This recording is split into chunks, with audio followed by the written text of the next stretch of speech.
1988 July 8. മഴ തിമിർത്തു പെയ്യുന്ന ഒരു ഉച്ച സമയം. ബാംഗ്ലൂരിൽ നിന്നും തിരുവനന്തപുരത്തേക്ക് പോവുകയായിരുന്ന ഐലൻഡ് എക്സ്പ്രസ് കൊല്ലത്തെ അഷ്ടമുടി കായലിന് കുറുകെയുള്ള പെരുമൺ പാലത്തിലേക്ക് പ്രവേശിക്കുന്നു.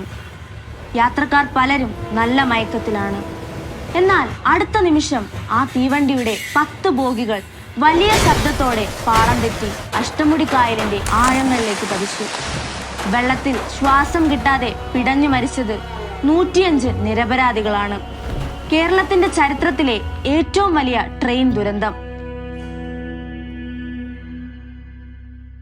എന്നാൽ ഈ ദുരന്തത്തെക്കാൾ വലിയൊരു ഞെട്ടൽ പിന്നീട് വരാനിരിക്കുന്നതേ ഉണ്ടായിരുന്നുള്ളൂ. 100-ലധികം ആളുകളുടെ ജീവനെടുത്ത ആ അപകടത്തിന്റെ കാരണം അന്വേഷിച്ച റെയിൽവേ ഉദ്യോഗസ്ഥർ കണ്ടെത്തിയ കാരണം എന്താണെന്നറിയാമോ?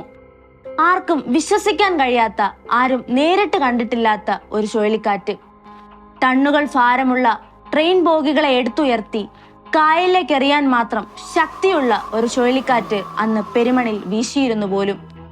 സിസ്റ്റത്തിന്റെ വീഴ്ചകളെ മറച്ചുവെക്കാൻ അധികാരികൾ മെനഞ്ഞെടുത്ത ആ പച്ച കള്ളത്തിന്റെ കഥയും അഷ്ടമുടി കായലിന്റെ ആഴങ്ങളിൽ പൊലിഞ്ഞുപോയ 105 ജീവനുകളുടെ കണ്ണീരുറയുന്ന ചരിത്രവും നമുക്കൊന്ന് പരിശോധിക്കാം. Welcome back to tree shade stories.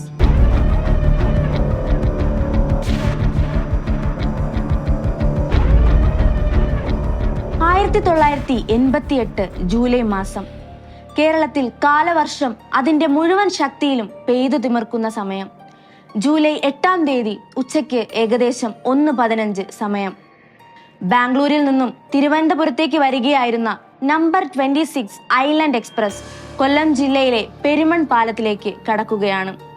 Ashtamudi കായലിന് കുറുകെ നിർമ്മിച്ചിരിക്കുന്ന വലിയൊരു പാലമാണ് പെരുമൺ പാലം. മഴ കാരണം ട്രെയിനിന്റെ ജനാലകളെല്ലാം അടച്ചിട്ടിരിക്കുകയായിരുന്നു. യാത്രക്കാർ പലരും ഉറക്കത്തിലാണ്. പെട്ടെന്നാണ് ആ ദുരന്തം സംഭവിക്കുന്നത്. യാതൊരു മുന്നറിയിപ്പുമില്ലാതെ ട്രെയിനിന്റെ എഞ്ചിൻ പാലത്തിൽ വെച്ച് വലിയൊരു കുലുക്കത്തോടെ പാളം തെറ്റി. സെക്കൻഡുകൾക്കുള്ളിൽ പിന്നിലുണ്ടായിരുന്ന 10 ബോഗികൾ വലിയ ശബ്ദത്തോടെ അഷ്ടമുടി കായലിന്റെ ഇരുണ്ട വെള്ളത്തിലേക്ക് കൂപ്പുകുത്തി. ഒന്ന് നിലവിളിക്കാൻ പോലും ആകാതെ അടച്ചിട്ട ബോഗികൾക്കുള്ളിൽ 100 കണക്കിന് മനുഷ്യർ കായലിന്റെ അടിത്തട്ടിലേക്ക് മുങ്ങിപ്പോയി. ചില ബോഗികൾ പാലത്തിൽ നിന്നും താഴേക്ക് തൂങ്ങിക്കിടന്നു. കനത്ത മഴയും കാറ്റും ആ ദുരന്തത്തിന്റെ ഭീകരത ഒന്നുകൂടി വർദ്ധിപ്പിച്ചു. അവിടെ യഥാർത്ഥ ഹീറോകളായി മാറിയത് ആ നാട്ടുകാരും മത്സ്യത്തൊഴിലാളികളുമായിരുന്നു.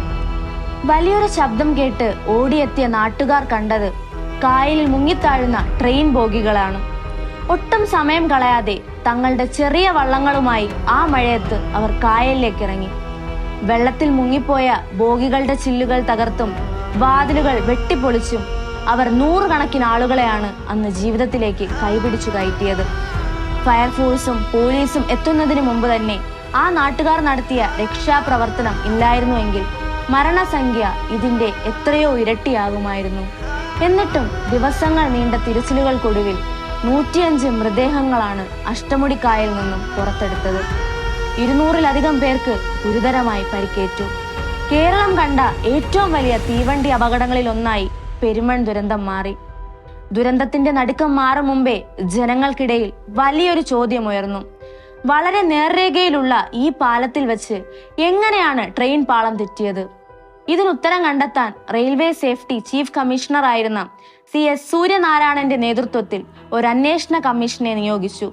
മാസങ്ങൾ നീണ്ട അന്വേഷണത്തിന് ശേഷം അദ്ദേഹം സമർപ്പിച്ച റിപ്പോർട്ട് പുറത്തു വന്നപ്പോൾ കേരളം അക്ഷരാർത്ഥത്തിൽ ഞെട്ടിപ്പോയി.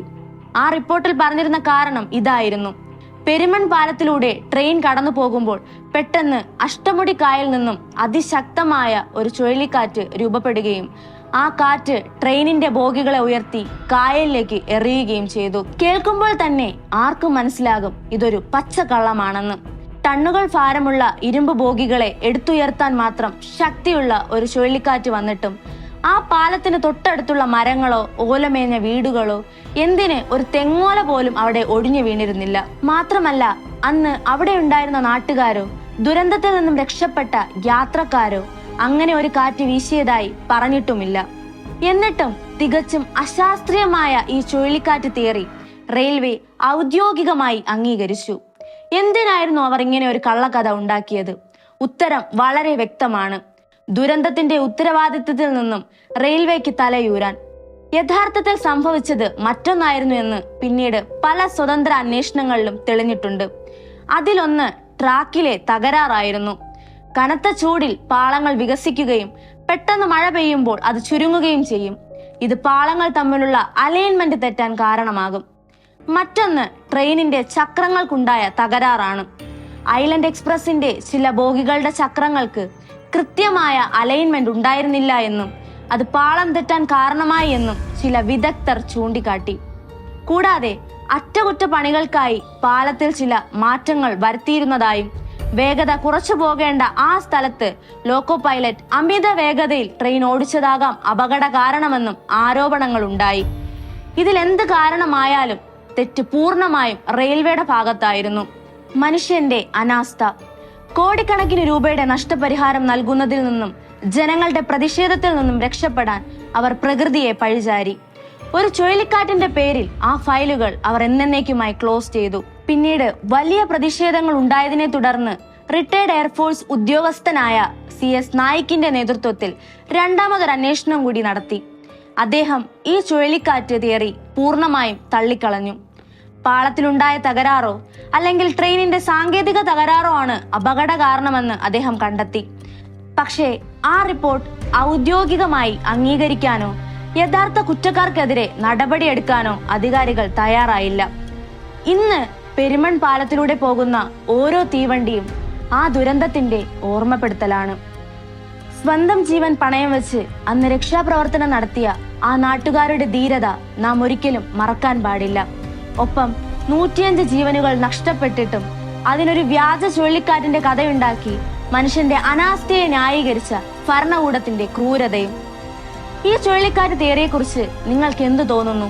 സ്വന്തം വീഴ്ചകൾ മറച്ചുവെക്കാൻ 105 പേരുടെ മരണത്തെ പ്രകൃതി ദുരന്തമായി ചിത്രീകരിച്ച അധികാരികളുടെ ഈ നടപടി ശരിയായിരുന്നു? നിങ്ങളുടെ അഭിപ്രായങ്ങൾ താഴെ കമന്റ് ചെയ്യുക. ഈ വീഡിയോ നിങ്ങൾക്ക് ഇഷ്ടമായെങ്കിൽ തീർച്ചയായും ലൈക്ക് ചെയ്യുക. ഈ ചരിത്രം ഓർമ്മിപ്പിക്കാൻ നിങ്ങളുടെ സുഹൃത്തുക്കളിലേക്ക് ഷെയർ ചെയ്യുക. ഇതുപോലുള്ള കൂടുതൽ വിജ്ഞാനപ്രദവും ചിന്തിപ്പിക്കുന്നതുമായ വിഷയങ്ങൾക്കായി ഈ ചാനൽ സബ്സ്ക്രൈബ് ചെയ്യാൻ മറക്കരുത്. സ്റ്റേ ട്യൂൺ വിത്ത് us.